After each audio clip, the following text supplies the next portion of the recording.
Good evening, everyone. Very nice to be sharing. This is part 2 of our two-part class on Patanjali. Let's begin with a prayer. Heavenly Father, Divine Mother, friend, beloved God, great masters, Jesus Christ, Babaji Krishna, Lahiri Mahashaya, Swami Sri Yukteswar, beloved Guru, Paramahansa Yoganandaji, saints of all religions, beloved Swamiji, great sage Patanjali, we humbly bow to you all. Bless us with ever-deepening realization. Help us rise to the consciousness of unity with Thee. Om Shanti, Shanti, Shanti. So, this is a special message. The ending of that prayer was not just for you, Shanti, watching in Palo Alto, but is the way we end all our prayers here. So, every time we do a prayer, we're constantly reminded of you. So I hope you're doing well. That's a message to a dear friend of ours who lives in Palo Alto and is one of the co-directors there. Devi and I just very recently returned 2 days ago from a very nice time in Chennai. We had 2 weeks there, and during those 2 weeks we opened a new center, lovely new center with wonderful energy. I won't go into it at length, but there were many miracles that happened in order for it to get ready for the opening event, which was on Saturday a week and a half ago. And many people came. It was overflowing, the dedication. Then we also had a large talk at the Music Academy, and that went very well. And then we had a 4-hour seminar just this last Sunday at the new center. And the room, the biggest room they have, was already overflowing. And people were sitting in the adjacent room. So it bodes very well for the growth of the work in Chennai. Now, it's interesting to open new centers. It's interesting to travel around. But what we're going to talk about tonight is how to fill ourselves and those new centers with the honey of self-realization. Master talked about how an organization is necessary.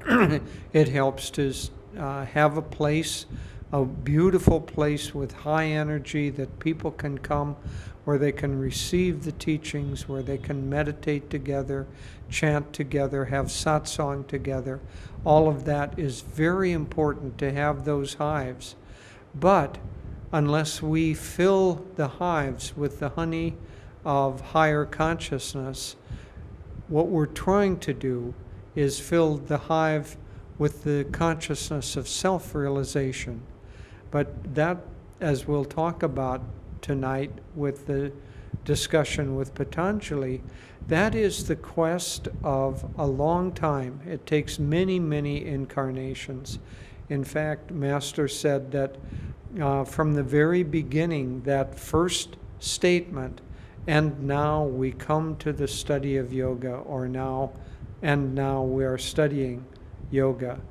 That very first statement, Master said, he taught about how it applied to the philosophies that precede that, specifically Sankhya philosophy and Vedantic philosophy, and how yoga was the how to do, Sankhya is the why to, Vedanta is the where we are going to, and Patanjali and the Yoga Sutras, the study of yoga, is how we get there.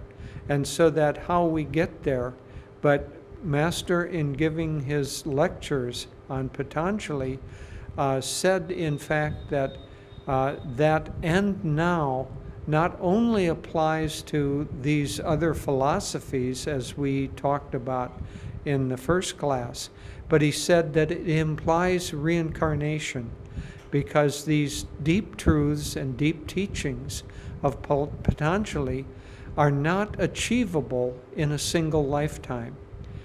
I have been sincerely working on yogic teachings and yogic practices for very nearly 50 years now. And I feel honestly like I'm a mere beginner. And according to different readings that we've had and also deep intuition, I have very strong reason to believe that not only is this not my first lifetime, or Devi's and our first lifetime studying these teachings, but that we have been with the same masters, Babaji, Master, and Swamiji, for many lifetimes. And so that "and now" we come to the study of the science of yoga implies incarnation after incarnation. And so through that long rhythm of incarnations, once the soul gets to the point where it sincerely wants to get out of delusion, it sincerely wants to have self-realization, and more than just wants, that it is willing to undertake the disciplines that are necessary in order to achieve that.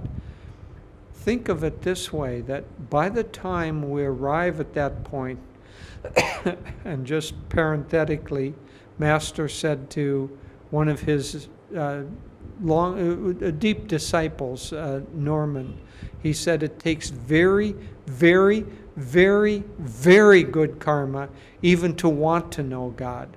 And so that means that there are thousands, tens and tens of thousands of lifetimes that precede even wanting to know God.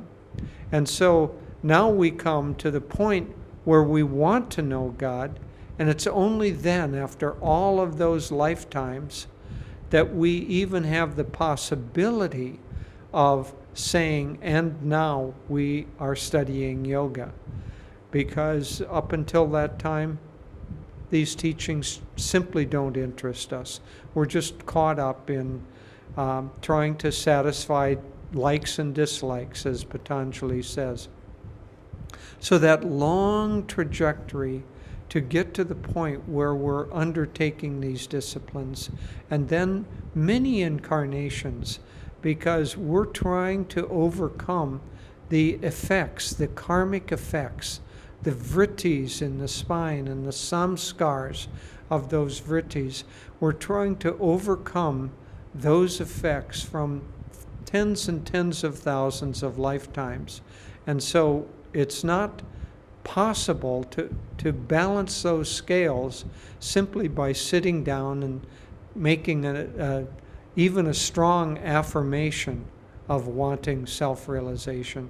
It's going to take a lot of discipline. So what I want to talk about more this evening is the essence of that discipline that we have to undertake, which is according to Patanjali. And so, as you know, because we talked about it last time, that Patanjali's definition, or second aphorism, is yoga is the neutralization of the vortices of likes and dislikes. Now, what this is getting at is it's getting to the essence of what keeps us in delusion and how to get out of delusion. So this is the central aspect of the how-to of the science of yoga, because Patanjali starts out his whole Yoga Sutras by saying that it is the vortexes of energy, or whirlpools of likes and dislikes, that keep us bound onto this world of delusion and the cycles of incarnation. And so we have to overcome those likes and dislikes. As Swamiji often said to us, the whole of the spiritual path is overcoming the delusion of ego, the attachment of the soul to being in a state of separation. What keeps us? What keeps the soul in that state of separation? Master and Patanjali say that it's primarily the energy given to likes and dislikes that keep us bound. And so if we want to unravel the whole puzzle, then we have to work specifically on those vrittis. Now, you can't grab a vritti with your hand and say, out damned spot. You know, it's something that is subtle. It's deeper than our conscious mind, far deeper than our conscious mind, deeper even than our subconscious mind. At least the access we can, if we're very, very lucid in our consciousness, we can access quite a lot of the subconscious of a single lifetime. It's the storage container of a single lifetime. But how are you, or how am I, going to access the subconscious memories of last lifetime, or 5 lifetimes ago, or 50 lifetimes ago, or 5,000 or 50,000 lifetimes ago? We aren't going to be able to access, and even if we could, Master said the reason that we don't remember our past incarnations is we would get discouraged. You know, it's hard enough in this lifetime to look back at your pattern, wanting to get out of delusion. You look back at your patterns and you think, oh, I've made so many stupid choices in my life. It's all fine. It really is all fine. We're going through a ripening process. And, you know, the apple hanging on the tree doesn't ripen any faster by looking back and saying, oh, when I was just 3 days old as an apple, if only I had ripened right then. It just doesn't happen. It's all part of God's plan and a natural rhythm. But we have free will in that. And so let me talk specifically about the application of our free will. If what we're trying to do is overcome the vortexes or neutralize the vortexes of these vrittis, then how do we do that? Well, Patanjali, one of the reasons that the study of Patanjali is so valuable is because he's so lucid, he's so clear in what he says and how to do it. Now, it's very deep and it's not understandable just on first reading, but nonetheless, with study, we can begin to see very, very clearly what Patanjali is after. It's not pages and pages and volumes of obscure references to scripture that we've never read, or if we have read, we've never understood. And, you know, you read so much philosophy that, frankly, it just gets you more confused. Master didn't recommend doing a lot of reading. And certainly the kind of reading that inspires you, that's fine. But to try to read and understand with the mind is already poisoned with the delusion that we have that keeps us from knowing, from these things. So working only with the mind is not very helpful. Ramakrishna said that in this age, we are not mentally clear enough to really practice jnana yoga very well. And so you have to be very mentally clear to be able to distinguish. This is one of the things that Patanjali says right in the first 10 or so of his sutras, he said that we need to distinguish between the real and the unreal. And the real is the soul, the unreal is the ego. But how is the ego, which is caught in unreality, going to think its way out of that unreality? It's for most of us, it's not a path that really works. Master said the path that we follow, which is a combination of meditation and service, that plus devotion is the way out. He said that we have to, devotion practiced alone can move into too much emotion and not enough depth. For most people, there are some who get there by the path of devotion, but I'm telling now what Master said. He said, practicing by jnana yoga, or he also said by the law, by rules, by what to do and so on, that alone brings dryness and it doesn't satisfy. So he said the combination of devotion and the practice of these techniques plus service is what will get us out of delusion. Service is very, very, very important because it is, for most of us, by far the greatest part of the day, and it is also one of the most powerful ways to neutralize the vortices of likes and dislikes if we do selfless service, as it is called in Gita, nishkam karma, the service of doing one's duty without looking to get fruits back for the doing of that. And that pure service plus meditation is the path that Master has brought us and the way to get out. Now, coming back, if we can't get our hands or our minds on these vrittis, how in the world do we neutralize them? Well, we first need to try, to the best of our ability, to stop creating mounds and mounds and mounds of new karma. And so a lot of Master's teaching on Patanjali talked about non-attachment. Don't get too caught up in the activities of delusion.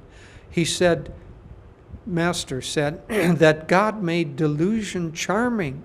Otherwise, who would be interested in it? Of course it's charming.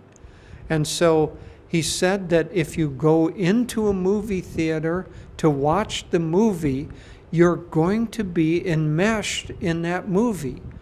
If you get too involved in the activities of outward flowing energy that keeps you attached and immersed in delusion, then of course you're going to not only be enmeshed in delusion, but because you're enmeshed in delusion, your thoughts, your actions, your words, all are creating karma for you. And so that's why Master's highest prayer is, I will reason, I will, I will act, but guide thou my reason, will, and activity to the right path in everything. Because if we don't act, or at least invite divine guidance, then the delusion, the spreading delusion, those vast whirlpools that we're creating, just create more and more karma for us. So one of the things that we can do is begin to pull back. Now, there are attachments that we have, there are, momentums, drives, obsessions, all of those things. And there are things that we can't really detach from. We're just too stuck. The magnetism is too powerful. It's like trying to pull a metal handle off of a powerful, powerful electromagnet. You can tug and tug and tug, and you can't get it off. But there are lots and lots of magnets that are just working with weak magnetism. Maybe the desire to get on the internet first thing in the morning. That isn't a kind of a pattern that we have brought with us for lifetime after lifetime after lifetime, nor is it the one of the underlying attachments or drives by which creation is kept alive. Survival, sexuality, power, those kind of status, those kinds of things. There are lots of weak magnets, and we can pull those weak magnets off. The best way is not to try to pull them off, not to attack them directly, but simply not to give them the prana, not to give them the energy. So since I used the analogy or the example of not getting on the internet first thing in the morning, if you do that, it's simply a habit, and it's not a very deep habit. I know, I speak from experience, because there was a time in Devi's and my life, and frankly, we still do it sometimes. The bad habit, kind of like a unruly guest, keeps showing up at our door, and we invite him in. Nonetheless, I know from experience that if that's a habit, you can stop that habit by simply withdrawing the energy from it. Just don't do it. The opposite of the Nike emblem, motto, They say just do it. Just don't do it. So just withdraw the energy from that. And there are lots and lots, if you look at your life, there will be lots and lots of weak magnetic things that keep your mind drawn outward that you can just let go of. And I would suggest that after the end of this webinar, that you jot down a list of some things that you're doing that keep you mentally restless, but that you're not very attached to, or that you don't have to do. And just resolve to let them go. So mental restlessness, that's what we're really working with. That is the battlefield. That's our Kurukshetra. That's our battlefield as yogis. So everybody, when they sit to meditate, has to battle mental restlessness. Master talked about 5 stages. I touched on this, but I'll touch again. 5 stages. The first is that you're so restless, you're so outwardly driven and rajasic that you don't have any desire to detach at all. And he said those people don't meditate. The second class are people who are obsessed or locked in to some strong habit pattern, some strong desire, some strong samskars and vrittis, and they're not willing, they're not able to give those up, and therefore the study of the science of how to give them up doesn't really apply because they don't want to. But the third category is all of us, and he said all religionists are in this third category. The third category is that we want to get out of delusion, but in meditation we vacillate between the ability to concentrate and then the concentration falls away. And so that vacillation of concentrating and not concentrating is the battleground for all of us in our daily meditations. Now, Master said, very, very interestingly, if we can hold our concentration fixedly for only 1 hour, we will get out of delusion. Only 1 hour. But that's a big challenge. But for us, at least, it gives us a clear goal of what we're wanting to accomplish. So we're trying to concentrate more completely and be less restless. Now, one of the reasons for our techniques is because we can't accomplish that by mental power. We have to accomplish it by the withdrawal of life force or prana that energizes those restless thoughts. And so for one of the things that we're given is energization that helps us get a little bit in control of that. But most specifically, the pranayamas that we work with on a daily basis, most of us, certainly probably everybody watching this, has the Hong Saw technique. And so the Hong Saw technique is a very, very valuable technique for pranayama, which is the middle stage. That's the battleground. Pranayama is our battleground. I'll just put it that way. Asana helps us achieve prana. Devi's going to talk about yama and niyama. Asana helps us with pranayama. Pranayama is the battleground. Pratyahara, the sense telephones detaching, that's kind of the result of practice of proper pranayama.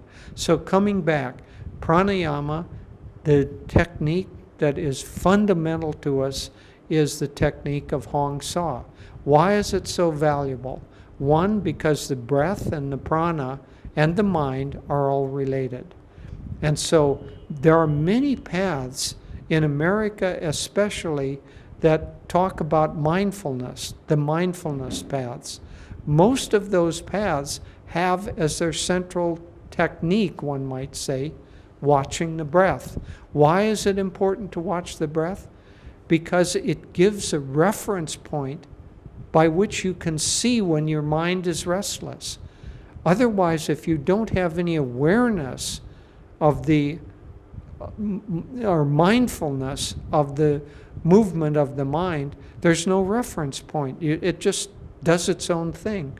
But by trying to practice Hong Saw, you can see, especially if you can detach a little bit, you can see that I'm trying to focus on the inhalation and the exhalation. I'm trying to focus on the movement of air in my nostrils. I'm trying to focus on the effect here. Perhaps I'm trying to focus on drawing the finger a little toward the palm or not. So that practice of Hong Saw, we're trying to stay on point with keeping our mind on that.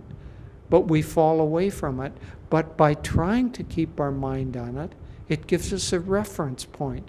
And we can see, oh, gosh, I was doing Hong Saw, I was doing really well, and then I somehow got thinking about, I don't know, whatever it is, the weekend. And gosh, it's probably been 5 minutes since I was on point on doing Hong Saw because my mind just ran down that track and I wasn't even aware of it. But we have the reference point. So our battleground is to stay on point with the technique that we're doing for more and more percentage of the time that we're meditating. So let's say an hour, since Master said if we can stay on point completely for an hour, we'll go into a higher state of consciousness, samadhi. So let's take that hour. If we can stay on point for 5 minutes, that's, 5/60ths, of the time. And so that's a smallish percentage. If we can stay on point for 10 minutes, it's 1/6. If we can stay on point for 20 minutes, it's 1/3 of the meditation.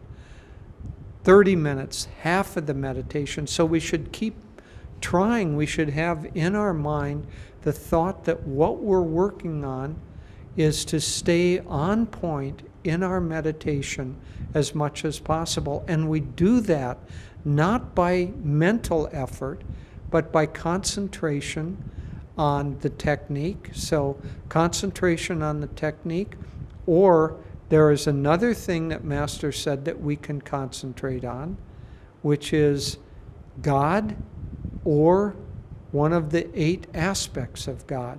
In fact, he said that represents true meditation, concentration on God or one of the 8 aspects.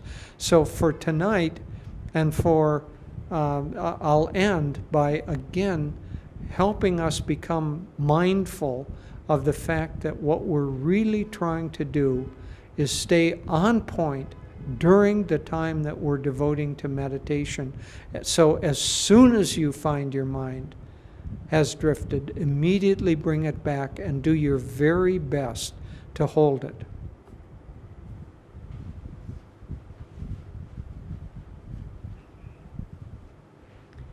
Hello, everyone. It's very nice to have this way of sharing together. And we want to say hello to all of those who are joining us online and our dear friends in Chennai that we just said goodbye to on Monday, and those from throughout India and some in the U.S. We also want to wish you a very blessed and uplifted holiday season now with Diwali coming up. And we hope it can really be a holiday of light for all of us devotees, not just outer light, but the inner light growing ever more bright within us. So what I would like to share with you now, focusing more on the yamas and the niyamas, the don'ts and the do's of right attitudes. And Sri Yukteswar, in his training of our guru, Paramahansa Yogananda, gave a very in-depth explanation of them, that they're not just about outward activities. For example, the first one, probably the most well-known, ahimsa, nonviolence. So it's not just not killing, but it's getting rid of the consciousness that makes us want to kill. And so on through all of these yamas and niyamas. But what I would like to use this time with you this evening to talk about how we can use the yamas and the niyamas to help us to deepen our meditation. Because each of them really represent, there's the outward, not killing, there's the subtle aspect of the consciousness behind it, but then it also, on a third level, it reflects proper attitudes of meditation, because meditation is not just the technique. In fact, if we don't have the right attitudes towards meditation, we will not be able, on a long-term, consistent basis, to practice the techniques. And so let's examine them now. What are these attitudes that the yamas and the niyamas offer us that can help us to deepen our meditation? The first one, as we mentioned, ahimsa, or nonviolence. And what is the enemy, one could say, that we're trying to overcome in this battle of Kurukshetra, the inner battle of the soul? Well, the enemy is the ego, that aspect of us that thinks that we are separate from God, that our own individual thoughts and attitudes have any importance in and of themselves. And so when we talk about nonviolence, and remember, in the Gita, the great mentor and grandfather, Bhishma, represents, according to Yogananda's interpretation, he represents the ego. And the ego cannot be slain. Bhishma could not be slain, though riddled with arrows. He had achieved a boon earlier in his life. The only way he could be destroyed is if he gave himself up. And so when we practice meditation, we need to understand we don't want to do violence to ourselves. If we try to really suppress the ego and crunch it, there will be a backlash. The ego will fight back. But if we elicit the cooperation of the ego, come, we're going to meditate now. Let's not destroy you, but let's expand you. Let's feel you in your most highest potential. And so you work with the ego, maybe even around the ego, tricking it to help you to get it to surrender, to get it to relax. And so nonviolence in the sense of working with patience, with subtlety, in getting the ego to release its hold, its grip that it has on our consciousness. So the next niyama after nonviolence is non-lying. And again, this is very important in meditation. Just as Jyotish was saying about being attentive, if we can think of non-lying in this context as prolonged, focused attention, and then we can go deeper in meditation. Because if we're saying, oh, I sat for a half an hour, and in all honesty, yeah, maybe you sat for a half hour, but where was your mind? How many minutes in that half hour was your mind focused? So to be very honest, not to try to inflate your own sense of spiritual value on any level, not to play those games. Swami Kriyananda was such a marvelous example of just living his spiritual life with absolute honesty and integrity. And to deepen your meditation, again, think of it as being honest.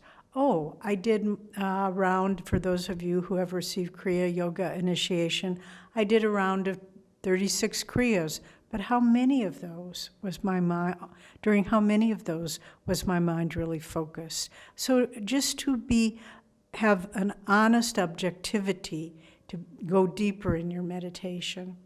Now the third one, it has various translations, but the one that Swamiji, through Master, through Sri Yukteswar, gave to us is non-greed. And so again, in our meditation practice, don't be thinking, oh, I've got to have this experience. And sometimes if you have, this happens to many people, and I want to give you a little tool here.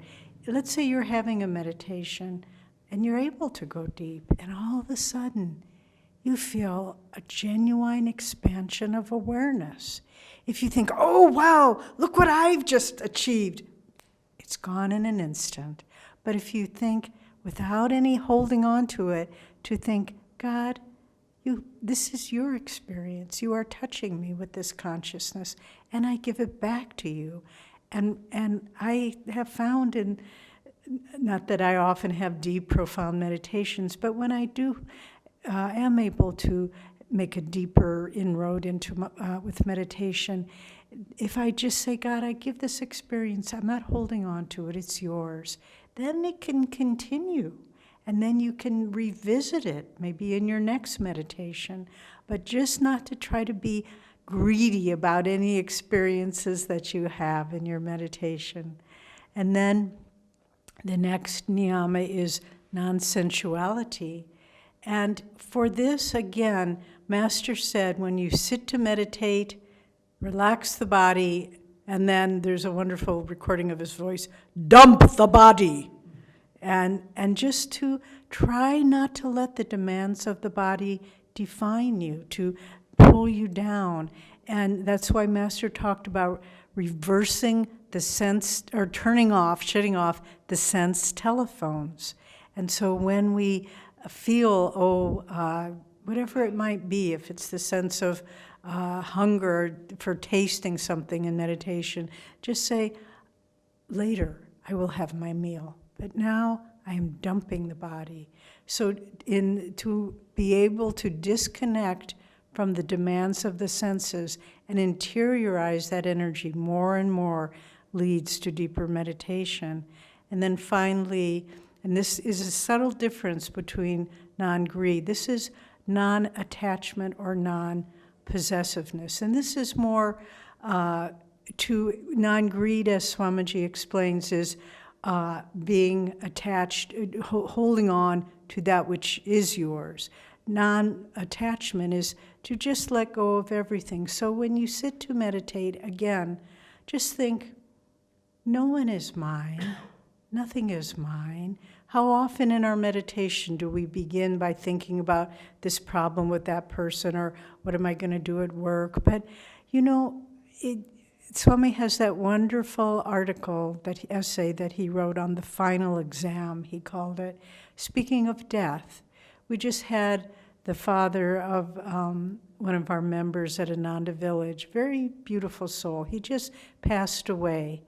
And he, with a great sense of freedom, they were chanting as he passed, and there was a great sense of joy. He lived his life. He was a generous, kind man, and he'd finished it all. So try to think when you sit to meditate, nothing in this world is mine. No one, no possession, no goal, no achievement, but only my soul as I can offer it up to God. So these attitudes, the niyamas, all help us to go deeper in meditation. Now let's turn to the yamas and look at how they help us also. So first is cleanliness. And again, cleanliness of body, mind, and soul. And to go deeper in meditation, we need to create a sattvic environment where we're going to meditate. We need to be composed and wearing clothes that are uplifting and make us feel comfortable to meditate. But our mind must be clean as well. We must, if we're reading books that are of a low nature or watching shows or even reading the news too much, we're in a very strange period of time in the world where the news we read in and of itself is degrading. That's what they're trying to, it's all about getting your attention. And so to make sure that your mind is kept clean in that way, but more important, to keep your soul clean. And how do we do that? We do that by offering our heart. Ooh, there's a little fly that's interested in what I'm trying to say here. Wants to become one with me, I think. And to keep our hearts pure, to try to feel, Lord, you and I, thou and I, that's the relationship I have. And everything else is just a reflection of that love that I have for you. So cleanliness, contentment. And as Swamiji said, this is known as the greatest of all virtues. But how can contentment help us in our meditation? Go deeper. Well, Swamiji has said, don't meditate for joy or happiness. Meditate with joy. And that primes the pump. So if you sit down and you're grumpy and negative and you think, okay, when am I going to feel any joy here? Chances are you won't.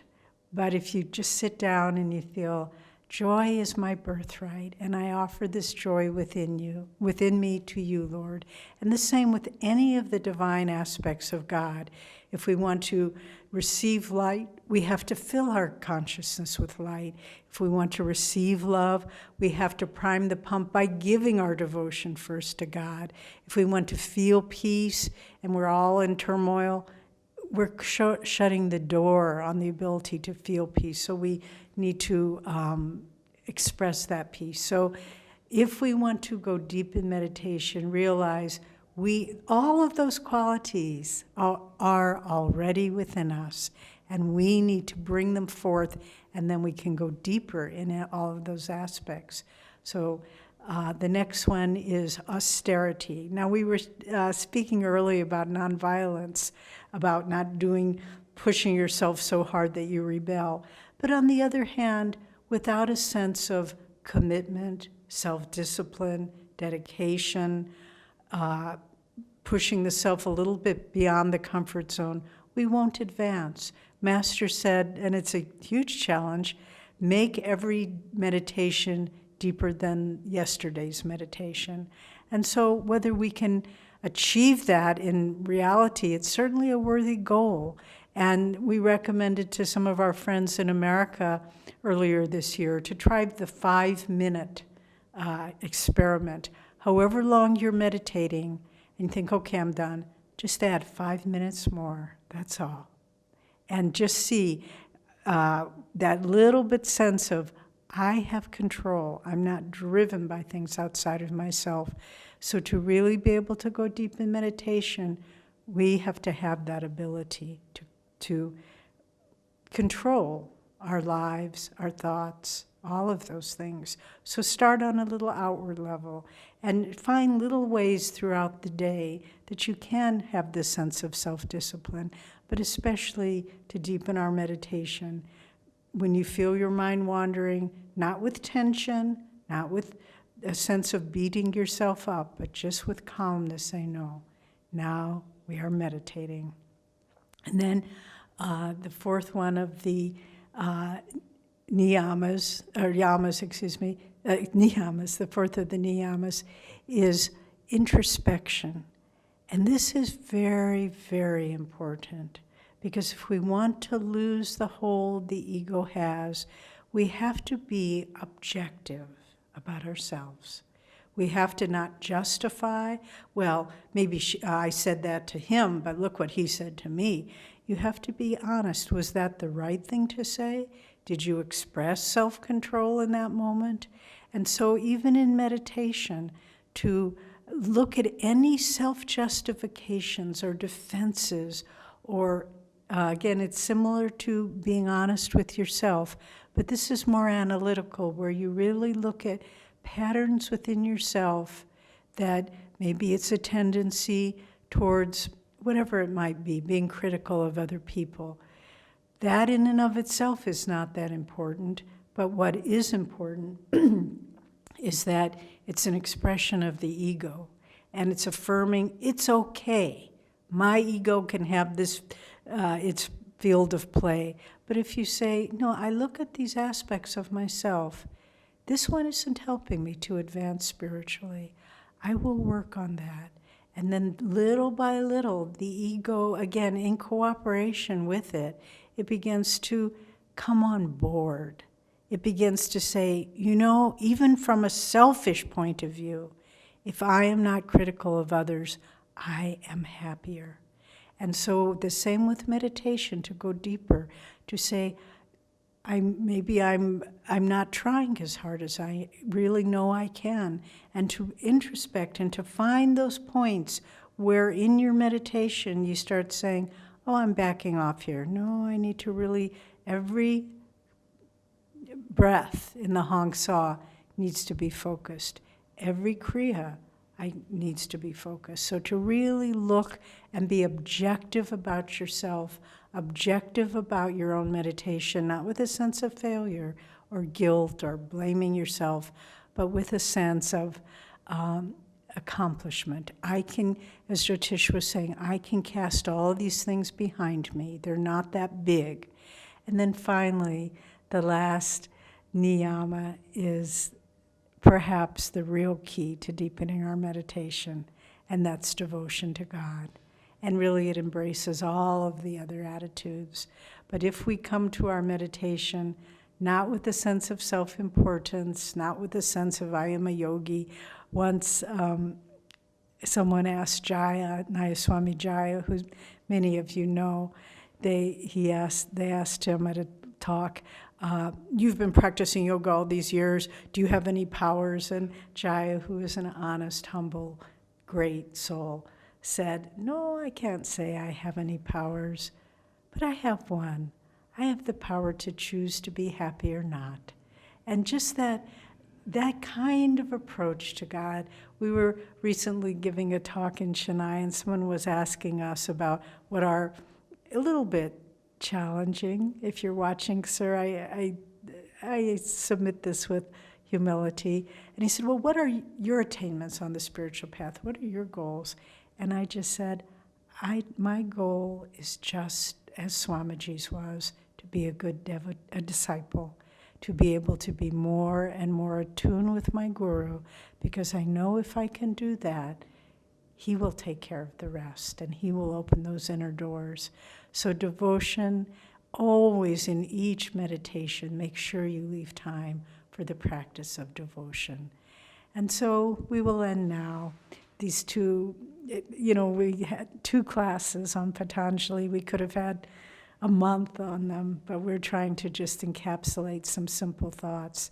But we are so very fortunate in our lifetime to be present when these great avatars, our line and Patanjali, have not only given us these great scriptures, the Gita, the Bible, the Yoga Sutras, Rubaiyat of Omar Khayyam, but that our line of gurus, and particularly our master, Paramahansaji, has elucidated, illuminated the deeper meanings of these great scriptures that were obscure for most people. And so we need to take advantage and study these great interpretations of these great scriptures, because they have illumined the path to God for millennium. For every soul who is seeking God has some connection with these great scriptures. And now, through the grace and compassion of our line of gurus, we have a deeper way to understand them. And let's use this deeper understanding to go deeper into God. God bless you.